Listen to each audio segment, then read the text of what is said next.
For members of his party-sponsored bills legalizing medical marijuana or cannabis, Governor Bill Lee says he wants to explore alternatives first. The State Capitol Newsroom reporter Chris Bungard looks at the issue that most polls say a majority of Tennesseans support. Medical cannabis bills have been around Tennessee's Capitol Hill for a long time, but very rarely have they gotten any traction.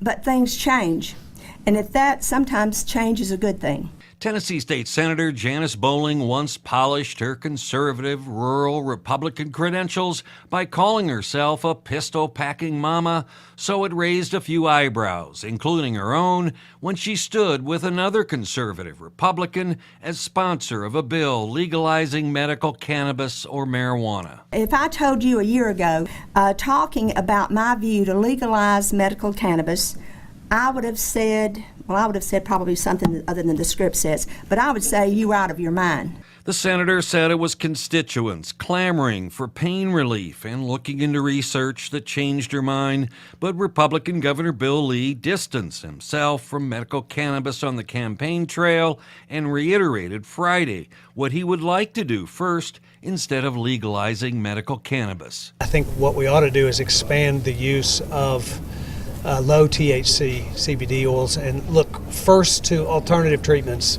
before we go there.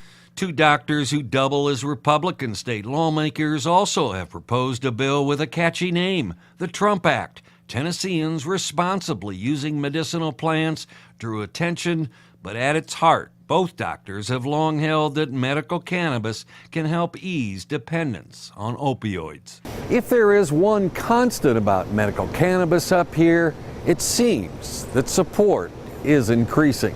Reporting from the state capitol, Chris Bungard.